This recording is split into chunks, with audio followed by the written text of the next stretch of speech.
America और Iran के बीच अब युद्ध खत्म करने को लेकर कोशिशें तेज हो गई हैं। ईरान और अमेरिका अब भी किसी अंतिम नतीजे पर पहुंच नहीं पाए हैं। वहीं मिडिल ईस्ट देशों पर निर्भर अन्य राष्ट्रों के लिए ऊर्जा का संकट लगातार बना हुआ है और भारत में भी इसका असर देखा जा रहा है। हाल ही में प्रधानमंत्री नरेंद्र मोदी की जो अपील है उस पर भी हम बात करेंगे, लेकिन फिलहाल आपको बता दें कि न्यूज़ एक एजेंसी रॉयटर्स की तरफ से जो बड़ा अपडेट वो आ रहा है वो ये कि युद्ध खत्म करने को लेकर जो ईरानी समाचार एजेंसी इरना की तरफ से रविवार को एक जानकारी दी गई कि 2 महीने से ज़्यादा समय से चल रहे युद्ध को खत्म करने के मकसद से अमेरिका के एक प्रस्ताव पर ईरान ने जवाब भेज दिया है। मध्यस्थता में महत्वपूर्ण भूमिका निभाने का दिखावा कर रहे भिखारिस्तान, जिसका पाकिस्तान नाम है, उसके हाथों ये प्रस्ताव भेजा गया है। और इस मामले में समाचार एजेंसी के एक परिचित एक सूत्र ने इरना को ये बताया कि ईरान के प्रस्ताव के मुताबिक बातचीत का मौजूदा दौर पूरी तरह से इस इलाके में लड़ाई और झगड़े को रोकने पर केंद्रित रहेगा और दोनों पक्षों की तरफ से।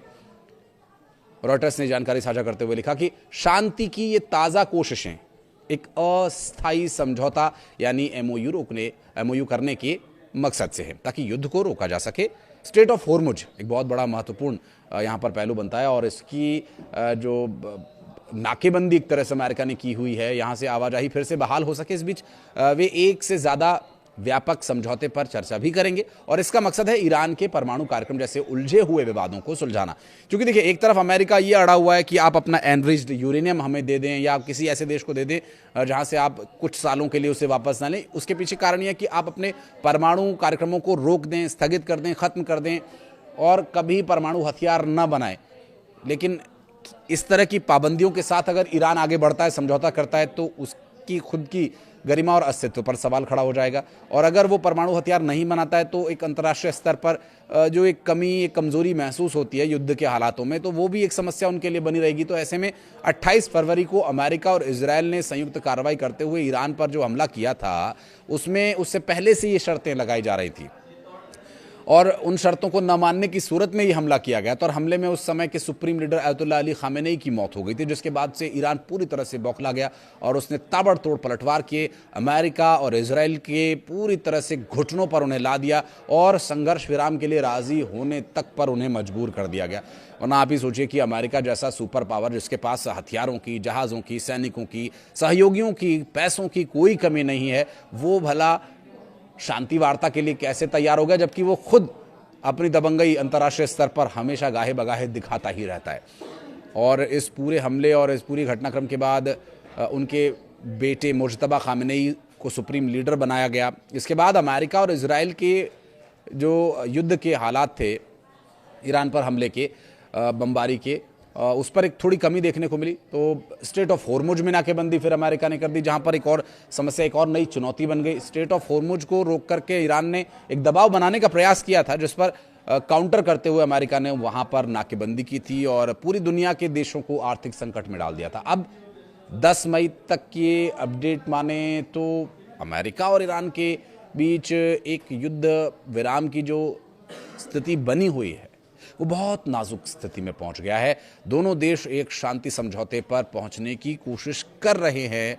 हालांकि ये शांति वार्ता बिना किसी नतीजे के समाप्त हुई है। पाकिस्तान के इस्लामाबाद में जो बातचीत हुई थी उसके बाद कोई भी कॉन्क्रीट एफर्ट हमें देखने को नहीं मिला युद्ध रोकने के लिए। लेकिन अब जो परिस्थितियां हैं, ईरान जो खुद भी माली हालत में संघर्ष की स्थिति में है, लेकिन अपने अस्तित्व को लेकर वो लगातार लड़ाई कर रहा है और इजरायल और अमेरिका को पूरी तरह से घुटनों पर लाने में वो कामयाब भी रहा है। लेकिन अब अंतर्राष्ट्रीय स्तर पर जो अमेरिका की थू-थू हो रही है, क्योंकि कितने ही देशों ने मुंह पर उनके मना कर दिया कि जाइए लड़ाई कीजिए, हम नहीं लड़ाई लड़ेंगे। खुद उनके देश में उनके खिलाफ आवाज़ उठ रही है। लेकिन उसके बाद भी अब सांप छछूंदर को निगल ले ऐसी स्थिति अमेरिका की बनी हुई है। ना वो युद्ध लड़ने की स्थिति में है, ना वो युद्ध रोकने की घोषणा कर सकता है।